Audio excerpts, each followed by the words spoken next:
દીકરી. શું છે આ દીકરી? એમ તો દીકરી વિશે ઘણું લખાયું છે, પણ મારે આજે તમને દીકરીની અંદર ચાલી રહેલી વેદના વિશે વાત કરવી છે.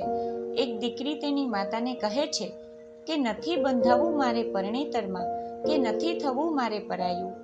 કેવી રીતે હું તારાથી દૂર થઈ જાઉં માં? જ્યારે આવું વિચારીને જ મારી આંખ ભરાઈ આવે છે. દીકરીની આ વાત સાંભળીને માં ધીરેથી હસે છે. દીકરીને પાસે બોલાવી પ્રેમથી બાજુમાં બેસાડીને તેને સમજાવે છે કે જો બેટા, આ રીત તો પહેલાથી ચાલતી જ આવે છે, જેને દરેક દીકરીએ નિભાવી જ પડે છે. આજે નહીં તો કાલે દરેક દીકરીને તેના ઘરે જવું જ પડે છે. ખાલી તારી જ નહીં, અમારી બધાની પણ એ જ કહાની છે. જેને મોટી કરી હોય આટલા અરમાનોથી, એ દીકરીને એક દિવસ પરણાવી જ પડે છે. અમારી ક્ષમતાથી પણ વધારે સારો પતિ ગોતીશું તારા માટે. જેને કહે છે તું પારકા, એ અમારાથી પણ વધારે તને ખુશ રાખશે. નવા લોકો વચ્ચે જગ્યા બનાવતા તને થોડો તો સમય લાગશે જ, પણ એક દિવસ દીકરી તું એ ઘરના રંગમાં રંગાઈ જઈશ. આ ઘર માટે પારકી ને એ ઘર માટે પોતાની બની જઈશ. પણ જ્યારે દીકરી સાસરે જાય છે ત્યારે તેને અલગ જ વાતાવરણ જોવા મળે છે. તારી કહેલી બધી વાતોની ગાંઠ બાંધીને હું સાસરે આવી ગઈ માં, પણ ખબર નહીં કેમ એ ઘર અને આ ઘરમાં પણ હું એક જ પારકી છું માં. હું એ બધા જ કામ કરવા માંગુ છું જે મને નથી પણ આવડતા, પણ જો મારાથી થોડી પણ ભૂલ થઈ જાય તો જાણે કે મારાથી કોઈ મોટો ગુનો થઈ ગયો હોય એવું મને લાગે છે માં.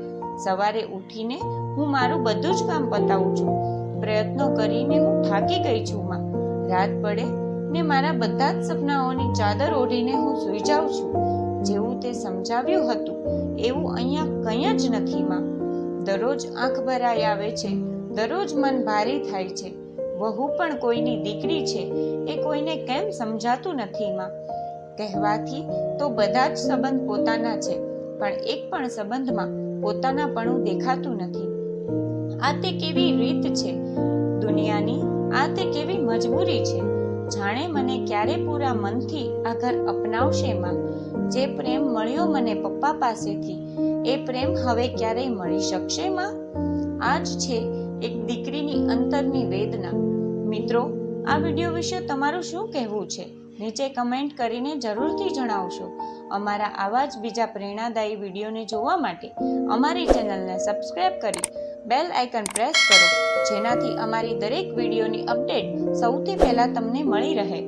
આ વિડીયો ગમ્યો હોય તો લાઈક કરજો ને વધુમાં વધુ લોકો સાથે શેર કરજો. ધન્યવાદ.